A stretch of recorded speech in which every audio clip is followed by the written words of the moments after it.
Awaknya yang diperjuangkan adalah hak-hak jaminan udip ten agam ten ainong ketika terus Jokowi bisa menyampaikan hak-hak udipnya. Tapi di dalam MOU Singki, kali hijau BRA untuk merehab dan memberi jaminan-jaminan kehidupan pada tentera-tentera yang harus setara audit. Tapi kenyataan Euronya, tentera-tentera sebahagian besar hanya suplemen audit di bawah garis kemiskinan.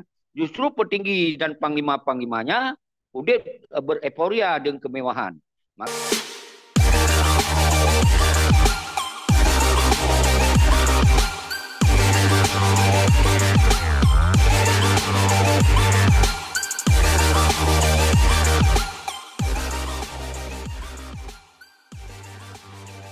Ya, memang momentum apa yang dia tak petik Tengku Zeki dengan kehadiran Jokowi, Presiden Republik Indonesia ke Aceh terutama ya, tentang kick off ya, atau misalnya dengan dimulainya mencari fakta baru terhadap kasus-kasus HAM berat ya, yang salah satu adalah ada 3 HAM berat yang terjadi di Aceh. Apa yang dia tak petik atau tak dia tak cok sebagai keuntungan bagi Aceh, Tengku Zeki? Yang dia tak yang dia tak petik Sabah Hikmah, apabila kita lanjutkan perjuangan kembali, maka kita gunakan dengan bentuk-bentuk kekerasan.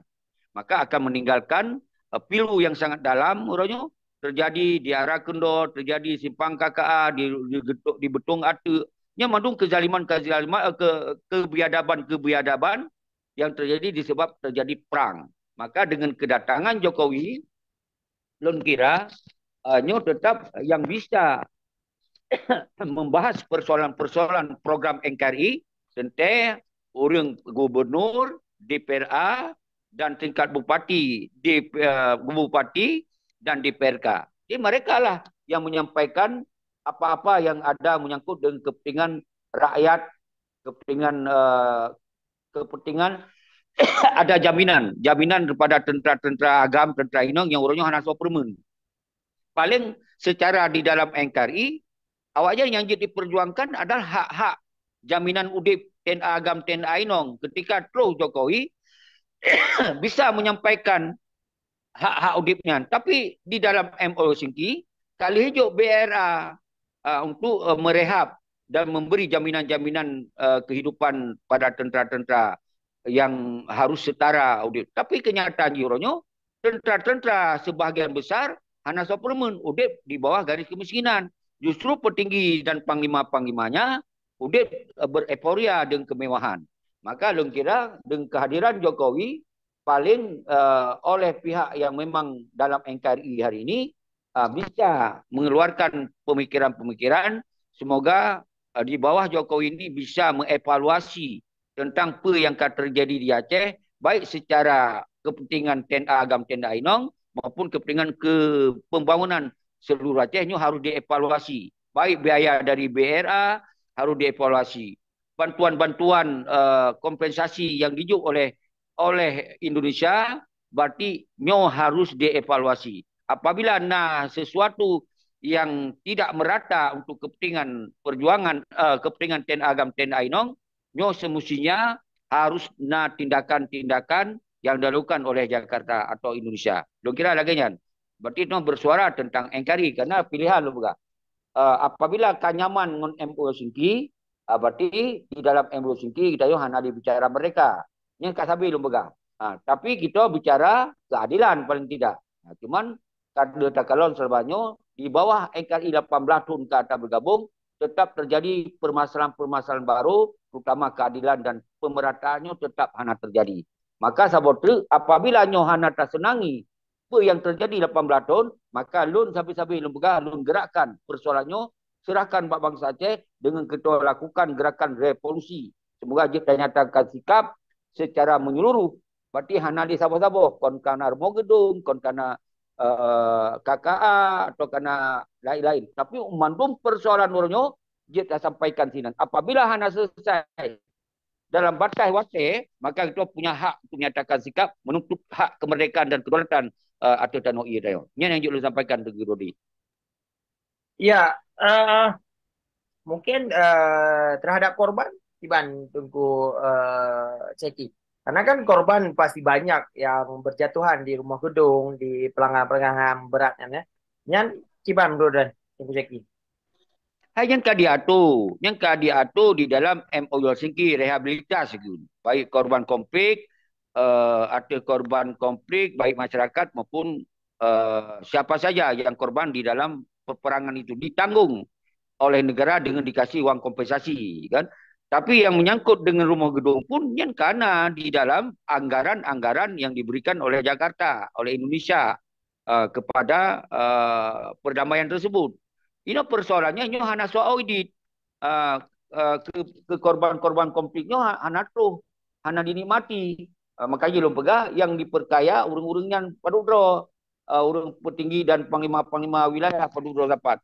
Sementara yang kompensasi yang dijuk akibat dimenyerah awalnya dalam MULG nyo hana direalisasikan untuk kepentingan keadilan dan kemerataan umandum korban konflik. Ya, maka di sini lo berguna tak evaluasi apakah urung-urung yang konflik urung-urung yang korban dalam rumah gedungnya kena didata di dalam MULG ente yang bisa mendata atau tidak mendata nyo ke urung-urung yang bertanggung jawab dalam MULG baik pemerintah baik dari GAM maupun dari Indonesia.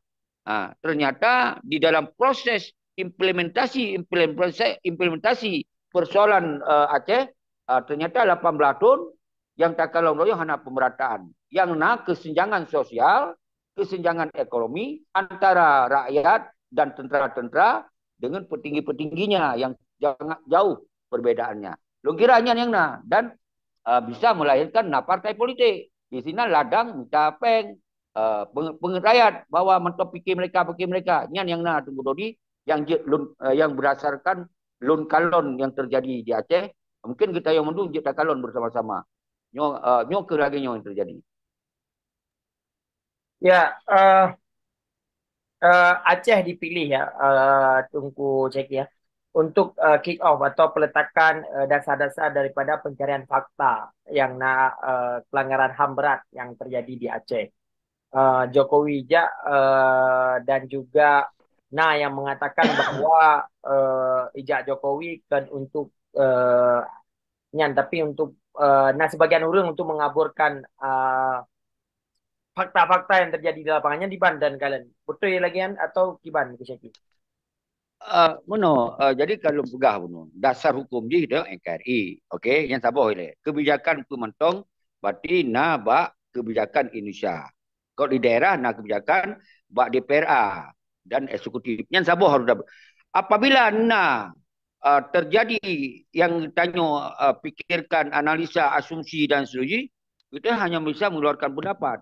Tapi yang bisa menjelaskan persoalan ini ke setingkat eksekutif dan legislatif atau yang lebih punya wewenang penuh ke urung-urung yang cok damai mari mamu darak-darakan. Yang dipertanyakan apabila kemungkinan untuk menghilangkan jejak-jejak pelanggaran HAM di Aceh, berarti yang tanggung jawab ke bertema yang berdatangan baik cok pengtok ya baik senang-senang tok ya nyo harus didong di garis depan untuk mempertanyakan dan transparan. Baik sayang dibenturkan rakyat yang kalau nyoronyo awaknya disom salah dipermasalah. Sangsa hana masalah awaknya.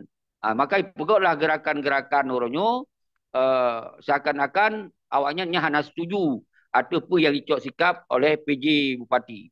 Maka lun bicara berdasarkan prosedur.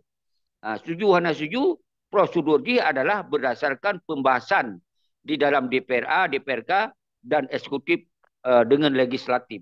Nyan aturan.